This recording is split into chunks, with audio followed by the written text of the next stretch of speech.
Very good morning student. आज हम देखेंगे income from salary problem number 8। इसमें भी आज हम कुछ नई बातें सीखेंगे।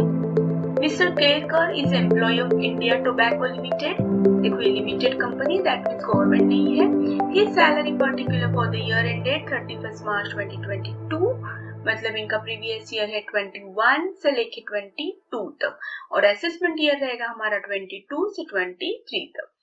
क्या क्या दिया है इन्होंने, तो देखो बेसिक सैलरी तो मैंने पहले ही कहा है कि आपको कैटेगराइज करनी है। तो पहले हम सब ऐसा इनकम लेके जो कैश से आता है, जैसे कि basic salary, bonus, earlier bonus मतलब जो लास्ट ईयर था लेकिन ये साल मिल गया, कमीशन ऑन प्रॉफिट। देखो कमीशन ऑन सेल नहीं है, ये कमीशन ऑन प्रॉफिट है। ये बहुत बड़ी चीज हमें मायने रखनी है while doing the practical. So commission on profit is given, advance salary and fees for attending board meeting. तो ये सब हमें हमारे ऊपर के ए वाले पार्ट में लेना है, ठीक है। फिर दूसरा पार्ट आता है हमारा बी का, अलाउंसेस। तो यहाँ पे सिर्फ डियरनेस अलाउंस दिया है, लेकिन अगर आप गौर से पढ़ोगे तो डियरनेस अलाउंस में यहाँ पे ब्रैकेट में दिया है not consider for retirement benefit. मतलब जो भी रिटायरमेंट बेनिफिट रहेगा वहां पे ये कंसिडर नहीं किया जाएगा। और जब ऐसे होता है तब कोई भी कैलकुलेशन में हमें डियरनेस अलाउड इंक्लूड नहीं करना है। कोई भी कैलकुलेशन मतलब कौन सा, चाहे वो हाउस रेंट अलाउंस हो जाए या अकोमोडेशन अलाउंस हो जाए, आरपीएफ अलाउंस हो जाए, उसमें हम अब ये डियरनेस अलाउड कैलकुलेट नहीं करेंगे। ठीक है, नहीं समझ रहे हैं तो हम आगे जब करेंगे तब मैं आपको बता देती हूँ, ठीक है। So this are the A part, dearness allowance we have only one. Next perk start होता है। सो ये जो रिमेनिंग है this all comes under Perk.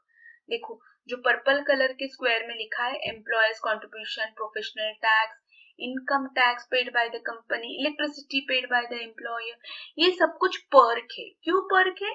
क्योंकि यहाँ पे कंपनी ने डायरेक्टली अमाउंट नहीं दिए मिस्टर केरकर को, डायरेक्टली अमाउंट बैंक में नहीं जमा हुई है, यहाँ पे कंपनी ने खुद पे किया है, ठीक है। तो उसे हम पर्क कहते हैं। सो प्रोफेशनल टैक्स भी कंपनी ने भरा, इनकम टैक्स भी कंपनी ने भरा, उसका लाइट बिल भी कंपनी ने भरा, लेकिन इनकम टैक्स तो ऑफकोर्स हर एक पे टैक्स लेने वाला है, भला किसी ने भी पे किया है। Got it? सो ये भी हमें क्या है, टैक्सेबल है। Then his 2 children are studying in Dehradun and education expenses, देखो ये भी कंपनी कर रही है। अब now don't get confuse about education allowance. ये एजुकेशन अलाउंस नहीं है। एजुकेशन अलाउंस मतलब डायरेक्ट कंपनी जो एम्प्लॉय है, मतलब यहाँ पे मिस्टर केकर है, डायरेक्टली उनके अकाउंट में पैसे डालती है, ये लो। लेकिन यहाँ पे कंपनी ने ऐसे नहीं किया है। यहाँ पे कंपनी ने डायरेक्टली स्कूल को ही पेमेंट किया है, ये 40,000 तो डायरेक्टली स्कूल में पेमेंट किया है। That mean this is also perk. तो बहुत बार बच्चे कंफ्यूज होते हैं, ये एजुकेशन अलाउंस क्या है और फिर ये क्या है। तो फर्क समझो, अलाउंस में और पर्क में फर्क समझो। अलाउंस डायरेक्ट पैसे एम्प्लॉय के अकाउंट में आते हैं और फिर आप क्या करना है करो, लेकिन पर्क में कंपनी डायरेक्टली पे करती है, डायरेक्टली थर्ड पार्टी को। जैसे यहाँ पे देहरादून में जो स्कूल रहेगी वहां पे डायरेक्टली कंपनी ने पेड किया। Got it? तो ये पर्क में आएगा। कंपनी ने फर्निश हाउस भी दिया है कोलकाता में, फर्नीचर भी दिया है, ठीक है। सो वॉचमैन भी दिया है, स्वीपर, क्या क्या दिया है देखो, ये सब पर्क में आएंगे, क्योंकि यहाँ पे कहीं पे भी डायरेक्टली मिस्टर केरकर के अकाउंट में पैसे नहीं जमा हो रहे हैं। यहाँ पे कंपनी हर एक को खुद पे कर रही है। फिर चाहे वो वॉचमैन हो, स्वीपर हो, ड्राइवर हो, या ये जो घर है कोलकाता में उसका रेंट हो, ये सब कंपनी डायरेक्टली थर्ड बंदे को पे कर रही है। यहाँ पे कहीं पे भी मिस्टर केरकर के अकाउंट में पैसे नहीं आ रहे हैं। तो आई होप आपको अलाउंस और पर्क में फर्क समझा होगा। तो चलो हम स्टार्ट करते हैं। हर प्रॉब्लम में हम कुछ नया सीख रहे हैं। तो पहले जो मैंने रेड में स्क्वायर किया है उनको सबको ऐड कर दो। देखो ये सब आपको ऐड करना है पहले वाले पार्ट में, ठीक है। Done. So A part done. Now will move to the B part. B part will begins with the allowances, but यहाँ पे सिर्फ एक डियरनेस अलाउंस दिया है, वो भी फुल्ली टैक्सेबल होता है तो लिख डालो बाहर। उसके बाद सी पार्ट आएगा हमारा पर्क। अब पर्क क्या क्या दिया है, तो देखो पर्क में हमने क्या क्या दिया है। प्रोफेशनल टैक्स कंपनी ने भरा है, किसने भी भरो, लेकिन उस पे तो उसको इनकम टैक्स देना है। तो ये सब कुछ फुल्ली टैक्सेबल है, तो चाहे कंपनी भरे या और कोई, तो इनकम टैक्स, इलेक्ट्रिसिटी, इनडायरेक्टली ये बेनिफिट किसको मिल रहा है? केलकर को मिल रहा है। Got it? तो ये सब कुछ हमें ऐड करना है उसके टैक्सेबल इनकम में। तो प्लीज ध्यान रखना है, इसमें कोई भी कंपनी ने हमें छूट राहत नहीं दी है। Got it? चलो नेक्स्ट वन इज, और क्या दिया है उन्होंने? Education expenses. देखो his two childrens are studying in Dehradun, और कंपनी ने कितना खर्चा किया है? 40,000। तो ये भी फुल्ली टैक्सेबल रहेगा हमारा। हाँ, ये एजुकेशन अलाउंस होता, अगर कंपनी ने ये 40,000 उनके केलकर के डायरेक्टली अकाउंट में डाले होते, तो हमने यहाँ पे पहले बात तो ये एजुकेशन अलाउंस हमने अलाउंस में लिखा होता ये हेड में, और क्या करते फिर 2 बच्चे हैं तो 100 इंटू 2 इंटू 12 ऐसे किया होता, और फिर जो आंसर आता था यहाँ पे 2400 वो हम माइनस करते थे, और फिर यहाँ पे हम वो लिखते थे आंसर जो माइनस करके आता था। आई गेस कितना आता था? 37,600 समथिंग ये। लेकिन ये कब होता? अगर ये अलाउंस होता, ये डायरेक्टली पैसा मिस्टर केलकर के अकाउंट में आता, तो ये अलाउंस बोल के होता। बट यहाँ पे डायरेक्टली कंपनी ने वो स्कूल में पेमेंट किया है, तो ये पर के कैटेगरी में आएगा, और जब पर के कैटेगरी में आता है तो ये फुल्ली टैक्सेबल होता है। अंडरस्टूड? चलो नेक्स्ट, कंपनी ने और क्या दिया है? कंपनी ने रेंट भी दिया है, रेंट फ्री एक एकोमोडेशन दिया है। कोलकाता में जानबूझ के कंफ्यूज किया है, क्योंकि हमें अभी इमीडिएटली लगेगा एचआरए का मतलब हाउस रेंट अलाउंस वाला वो वाला है क्या मैटर?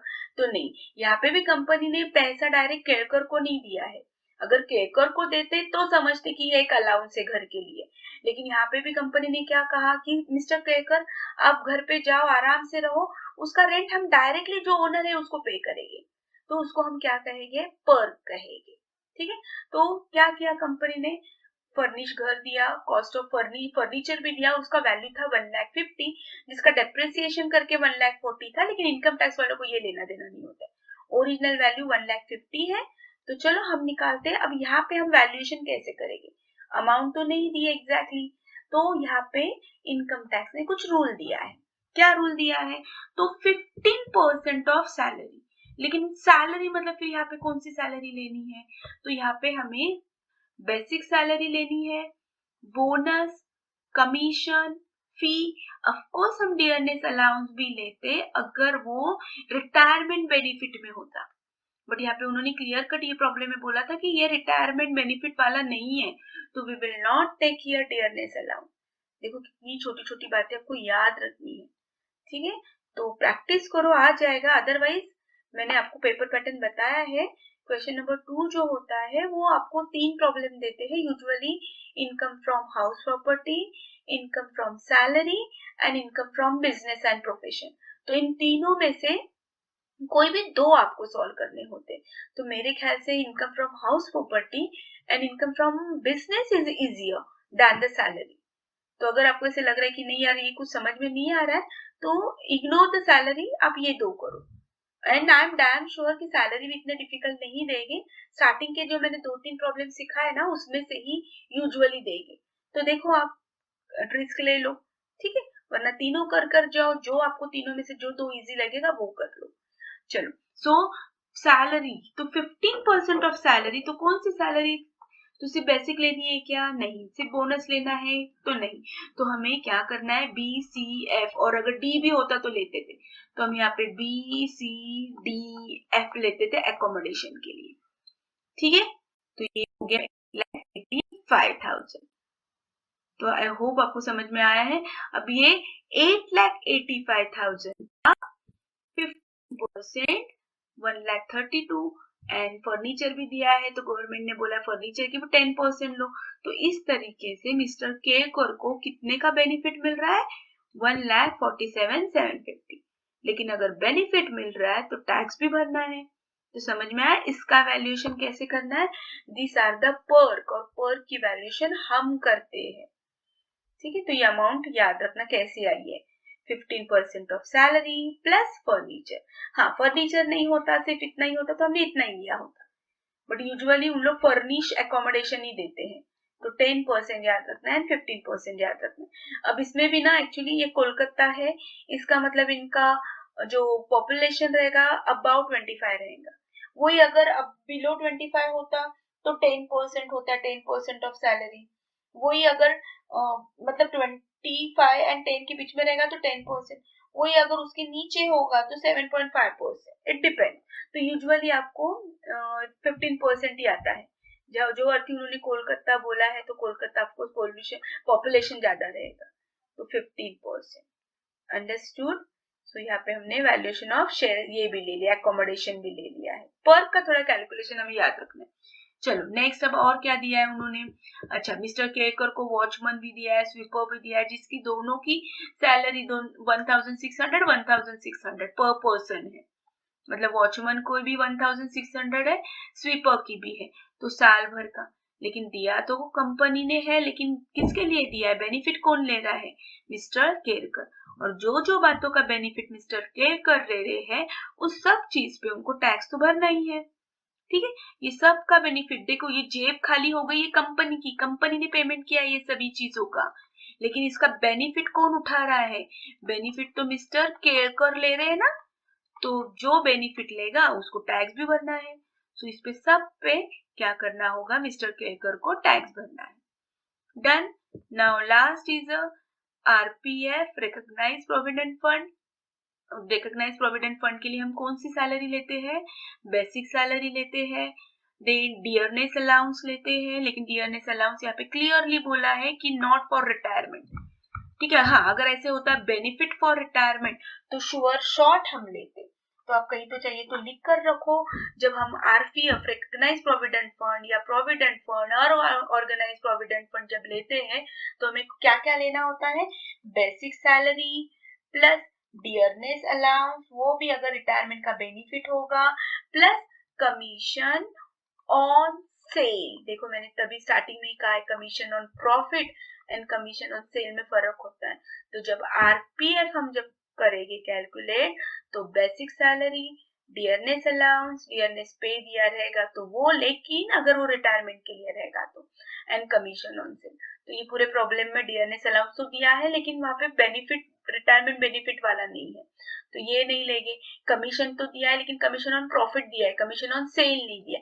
तो सिर्फ हम यहाँ पे ये प्रॉब्लम में क्या लेंगे, बेसिक सैलरी लेंगे। जो हमारी बेसिक सैलरी ये है 7,20,000, तो 7,20,000 इन्होंने बोला है कि कितना परसेंट, 14% ऑफ सैलरी।